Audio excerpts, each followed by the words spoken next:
En este tercer tema de este primer bloque de contenidos vamos a iniciar una serie de 3 vídeos donde vamos a analizar los modelos de aprendizaje aplicados al fútbol, atendiendo a los distintos niveles o etapas formativas que tendríamos atendiendo a las propuestas de distintos autores. Recuerden que en el vídeo anterior acabamos exponiendo las diferencias que habían entre los modelos tradicionales y activos, y por lo tanto aquí vamos a plantear distintas propuestas desde las iniciales en la década de los 80 a otras más actuales, en las cuales vamos a analizarlo o vamos a plantearlo atendiendo a las características que explicamos para las categorías desde prebenjamines hasta juveniles.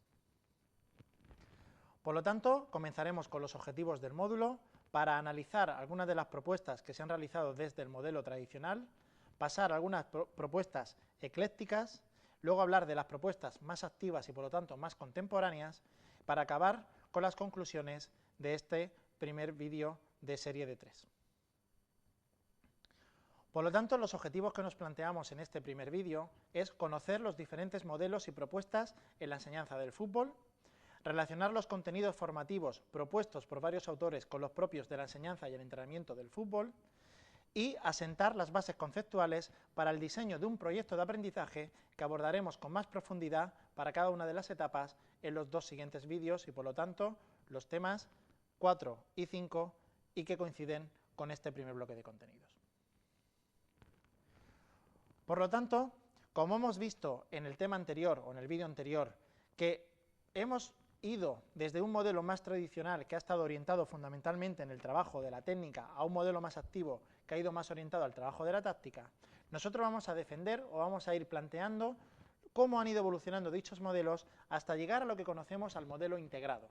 Aunque hemos dicho que el entrenamiento en fútbol implica más allá de la táctica y de la técnica, porque implica preparación física, preparación psicológica, vamos a analizar cómo eso se estructura en función de distintas etapas. Pero lo que sí que es cierto que hay una gran controversia o una gran disparidad de criterios en la literatura. Entonces les vamos a plantear distintas propuestas para que ustedes vean cuáles se puede ajustar más en función de las características de sus jugadores y su diario como entrenadores. Y por lo tanto, como existen propuestas que van desde el modelo tradicional al activo, veremos otras que son más eclécticas, que intentan mezclar elementos de los 2 modelos. Uno de los principales propuestas que tenemos a nivel tradicional es la de Vázquez Folgueira en el año 83, donde este es uno de los elementos taxonómicos más fáciles de analizar los elementos de entrenamiento a nivel de la técnica y la táctica, que irían en un modelo lineal, como ven ustedes ahí con la flecha, con una trayectoria lineal del progreso, donde además iría una progresión en el tiempo destinado tanto a la técnica a la táctica, pero siempre el modelo técnico tiene un mayor peso, con una carga aproximadamente del 75% a 25% de la táctica. Entonces, ¿qué estamos haciendo?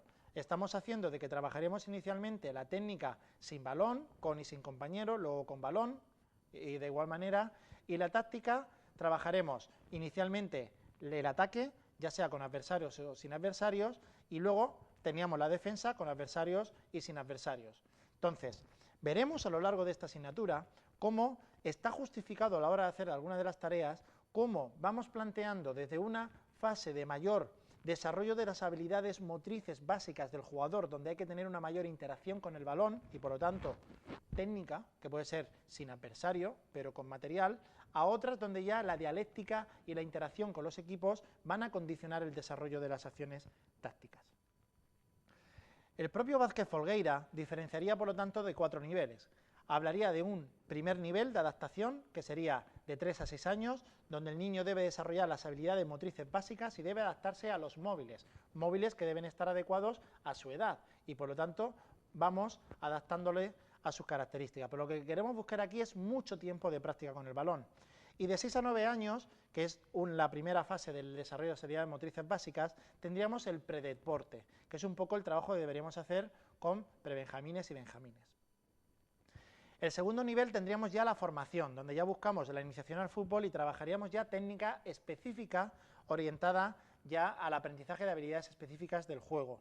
Y luego tendríamos una segunda fase de 13 a 15 años, que sería ya formación específica y donde los elementos tácticos son algo más complejos. Un tercer nivel dentro de la propuesta tradicional de Vázquez Folgueira es el perfeccionamiento técnico, que se daría entre los 15 y 18 años, que es cuando acaba ya la etapa de juvenil, y a partir de ahí es cuando deberíamos buscar el rendimiento y acabaría el proyecto de aprendizaje que nosotros vamos a analizar. ¿Qué estamos haciendo muchas veces? Que intentamos llevar el rendimiento a etapas más tempranas cuando no hemos asentado aspectos de formación básicos que comentaremos en estos vídeos que nos ocupan a continuación. Así nos encontramos una de las propuestas de Sánchez Bañuelos, uno de los principales autores en España sobre didáctica de la educación física, que plantea una estrategia o una secuencia en la cual inicialmente deberíamos hacer una presentación global del fútbol, que sería aquella fase en la que se trata que el alumno comprenda el objetivo del deporte y conozca sus reglas. Al fin y al cabo, la taxonomía de que es un deporte de cooperación-oposición de cancha compartida. En segundo lugar, buscaríamos la familiarización perceptiva para dotar al alumno o al jugador de una vivencia de los aspectos perceptivos y formar su atención selectiva. Entonces, veremos en vídeos posteriores cómo la manipulación de las tareas puede ir en pro del trabajo de los elementos perceptivos y decisionales, como verán más adelante. En tercer lugar, hablaríamos de la enseñanza de los modelos técnicos de ejecución, en la que el jugador adquiera los fundamentos de la técnica individual. Entonces, si yo no tengo y conozco la dinámica del juego, no sirve de nada que sepa qué técnica tengo que hacer y cómo hacerla. En cuarto lugar, integrar los fundamentos técnicos en situaciones básicas de aplicación, lo que conllevaría a la comprensión de la utilidad de cada fundamento y el desarrollo de la anticipación perceptiva. Aquí ya vamos llegando a la interpretación del juego de manera que un jugador, interpretando cómo va evolucionando, imagínense un jugador que está en fase defensiva o en fase sin balón, puede anticiparse a interceptar un pase en función de cómo se organiza él respecto a sus líneas y cómo están las líneas de pase disponibles del equipo contrario. Formación de los esquemas básicos de decisión para el desarrollo de la táctica individual y la anticipación cognitiva. Esto va a ir en la línea de cuando ya tenemos varias decisiones que tomar y varias opciones, que tome la correcta. En sexto lugar, la enseñanza de los esquemas tácticos colectivos, lo cual ha de llevarse a cabo mediante el desarrollo de estrategias de conjunto y la toma de conciencia tanto de grupo como individual, porque el individuo forma parte de un grupo y si un jugador no está en una zona determinada que le compete, va a crear un desajuste táctico que puede crear una situación de inferioridad y de eficacia para el equipo propio y una oportunidad o situación de eficacia para el equipo contrario. Y séptimo, el acoplamiento técnico-táctico del conjunto para tratar de desarrollar la capacidad de coordinar acciones y el sentido cooperativo y el espíritu de equipo. Entonces, estos aspectos que tienen un carácter más sociomotriz son importantes también porque tienen en cuenta, además de la técnica y la táctica, los aspectos perceptivos y decisionales que veremos a lo largo de la asignatura. Corbeau plantea una estructura que en un principio podría ser ya casi un modelo técnico, pero es ecléctico en tanto en cuanto que todavía da mucha importancia a la técnica. Entonces la técnica, hemos dicho, tenía un mayor peso en los modelos tradicionales. ¿Cuál es el planteamiento de Corbeau que nos va a servir como base a uno de conclusión que plantearemos al finalizar este vídeo? Primero, que en situación de iniciación lo que tenemos que tener es la relación que se da entre el jugador y el balón, es decir, el balón y yo. Por lo tanto, mucho tiempo de práctica con el balón de forma exploratoria para conocer las superficies y cómo interactúa mi cuerpo con él mismo. En segundo lugar, situaciones de enfrentamiento, donde trabajamos los conceptos de balón, adversario y yo. Y por lo tanto, iríamos inicialmente a situaciones, por ejemplo, de 1 contra 1. En tercer lugar, juego entre 3, que en este caso tenemos el balón, el compañero, el adversario y yo. Entonces, estamos hablando que tenemos situaciones inicialmente de superioridad numérica. Esas situaciones de superioridad numérica permitir un mayor margen de error a la hora de la toma de decisiones y el control del balón y dar espacio para crear los pases, porque es más fácil destruir en etapas tempranas el juego que crearlo a medida que vamos creyendo o vamos creciendo en el aprendizaje técnico. En cuarto lugar, tendríamos el juego entre 4 jugadores y más, donde está el balón, los compañeros, los adversarios y yo. Por lo tanto, ya no hay un solo jugador, sino que ya cuando no estamos en posesión del balón, ya tenemos que crear relaciones para intentar interceptarlo, recuperarlo o impedir que el equipo que está en posesión del balón consiga el objetivo. Y por último tendríamos el juego reglamentario, que ya implica el balón, mi equipo, el equipo rival y yo como jugador. Y esto no es solo a lo mejor en fútbol 11 contra 11, sino que dependiendo de la etapa será en fútbol 3 con 3 si lo hubiera, 5 con 5, 7 con 7, si el juego reglamentario adecuado a la edad que correspondería. Por lo tanto, dentro de las propuestas eclécticas, Benedek plantea que deberíamos partir de una fase de familiarización con el balón, que se debería dar de los 4 a 6 años, que cuando empezamos ya a establecer las categorías, una fase de preparación, que sería de 7 a 10 años, y una fase de consolidación, que sería de los 10 a los 14 años. Ahí dividiríamos de los 10 a los 12, que sería la fase de transmisión de los elementos técnico-tácticos básicos, y luego ya tendríamos, por último, de los 12 a los 14, que sería la fase de consolidación de la formación básica. Vemos aquí que se nos escapan las categorías de cadete y de juvenil, que sí que recogen a otras propuestas que veremos más adelante. Dietrich habla de 3 fases de trabajo dentro de las propuestas activas. Habla, por un lado, de que debemos trabajar inicialmente el tiro a gol y la defensa de la portería, por lo tanto, debemos buscar la orientación para conseguir el objetivo y, por lo tanto, hacer todos los ajustes adecuados para llegar en la mejor situación e intentar evitar la progresión desde el punto de vista del que no tiene el balón. Luego, crear la ocasión y defender la portería. Crear la ocasión implica ya la participación de más jugadores y, por lo tanto, defender porterías que pueden ser progresivamente más grandes y luego, en algún momento, podríamos incorporar el portero. Y luego, construir el juego y destruir el juego del adversario, que implica una relación táctica más compleja. Otra propuesta, que hace Viciana y Delgado, va orientada a estos aspectos que vamos a ver a continuación, y hablan de, inicialmente, una fase de iniciación al juego, donde hablaríamos de juegos y competiciones variadas que buscan motivar y enganchar al alumno. Por lo tanto, debemos intentar crear situaciones que permitan experimentar el éxito a todos los jugadores en todo momento. A lo largo del tercer bloque de contenidos hablaremos del diseño de las tareas y cómo organizarlas. Les recomiendo que recuerden lo que que se remitan a lo que vamos a trabajar allí, porque pueden crear situaciones manipulando los materiales, los espacios, etcétera. Pero aquí hablaríamos de situaciones de 1 con 1 y 2 con 2, llegando a trabajar el 5 con 5 sin trabajar estructuras muy grandes que a nivel de relación del grupo sean muy complejas. Luego hablaríamos de la iniciación técnica, donde vamos introduciendo ejercicios técnico-tácticos concretos para mejorar tanto la técnica táctica y el desarrollo físico-motriz. Entonces iríamos nuevamente de ejercicios que van del 2 contra 2 al 4 contra 4. Luego meteríamos ya la formación, donde ya se va introduciendo la táctica colectiva, y por último la competición, donde vamos entrenando con objetivos específicos de aprendizaje, de rendimiento, y en este caso buscaríamos ya el trabajo por líneas y puestos específicos.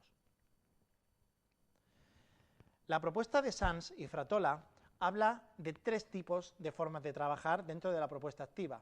Hablaríamos de juegos de fútbol, donde hablamos de reducir el número de jugadores, el tamaño, la complejidad de las reglas. 2 vídeos específicos del bloque tercero hablarán sobre esto, de cómo pueden crear juegos y tareas modificando 9 aspectos sobre las mismas. El juego correctivo, que sería cuando trabajamos el mismo objetivo, pero la dificultad será menor al existir menos oposición, por lo tanto, manipulamos la forma en la cual se realiza la oposición, puede ser semiactiva o pasiva. Y por último, el ejercicio correctivo, que tiene un carácter mucho más analítico y en la cual queremos orientarla sobre todo a la corrección de errores, y donde la utilización del feedback y la interacción de tipo técnico del entrenador con el grupo o con el jugador que lo comete cobra una mayor importancia. La propuesta de Ramos habla, por un lado, que desde los 7 a 10 años hablaríamos de una fase de relación o de experimentación global, va en la línea de otros autores, como vemos. Y luego, de 9 a 12, hablaríamos de la fase de desarrollo de los elementos técnicos y tácticos individuales. Recuerden que la etapa de 6 a 12 años, ya vimos en el vídeo anterior, que es la que es consensuada por muchos autores dentro del desarrollo motor como aquella que deben asentarse las habilidades motrices básicas y otros aspectos relacionados, por ejemplo, con la lateralidad y, por lo tanto, el afianzamiento de la lateralidad y la ejecución con el lado dominante. Luego hablaríamos de una fase de desarrollo de los elementos tácticos y técnicos de grupo, que sería ya de 12 a 14, y por último los colectivos, que se trabajarían a partir de los 14 años. Así, finalizaríamos este primer tema para conceptualizar las propuestas de tradicionales eclécticas activas, con la que hace Ardá y Casal, antes de ver en los próximos vídeos algunas concretas para cada estadio de aprendizaje o categoría de juego en función del desarrollo. Hablaríamos de una primera fase, que sería la relación con el balón y por lo tanto el juego colectivo básico. Una segunda fase, que sería la construcción del juego en presencia del adversario, entonces sería el 1 con 1. Una tercera fase, que sería la construcción del juego con compañeros y adversarios, que sería en este caso superioridad numérica inicialmente y luego inferioridad. Luego una cuarta fase, donde sería la construcción del juego del equipo contra otro equipo, y por lo tanto aquí manipulamos la cantidad de los jugadores que hay en cada equipo. Y luego por último sería ya la construcción del juego, lo que sería ya la categoría que tenemos ya en cadete y juvenil, que sería el juego con 11 jugadores. Lo que sí que añade Ardai Casel respecto a otras propuestas es que cualquiera de estas fases podemos trabajarlo en función de si el jugador tiene el balón, en función de si el jugador sin balón es el compañero del que tiene el balón, en función de si el jugador sobre el que queremos trabajar está en el equipo que no tiene el balón, en función de si creamos fases ofensivas o fases defensivas. Entonces, jugamos con todos estos aspectos a la hora de crear situaciones de aprendizaje que en los dos próximos vídeos trataremos de una forma más concreta. Así, para concluir en este primer tema, hemos visto diferentes funciones de cada modelo formativo, donde el tradicional ha prestado una mayor atención sobre la técnica, a otros más activos donde se trabaja de forma integral la técnica y la táctica. Luego tenemos que debe darse una relación con el desarrollo motor del niño. Hemos visto que, aunque hay pequeñas diferencias entre ellas, sí que respetan un nivel de complejidad en la progresión, adaptándolo a la evolución del desarrollo motor de los jugadores. Luego debemos, por lo tanto, como técnicos, dar relatividad al resultado y a la competición, porque en etapas tempranas lo que queremos es crear un aprendizaje lo más multilateral posible, lo más rico y un mayor tiempo de práctica de cada jugador durante el juego y, por supuesto, la experimentación con el balón. Y esto que hemos visto en este tema van a ser las bases para el diseño de un proyecto de aprendizaje que debe considerar desde el primer contacto del jugador o del niño con el balón hasta cuando ya llegamos a la tecnificación y el perfeccionamiento como antesala al desarrollo y la búsqueda del rendimiento deportivo. Por lo tanto, las preguntas que les planteamos en este tema son las siguientes.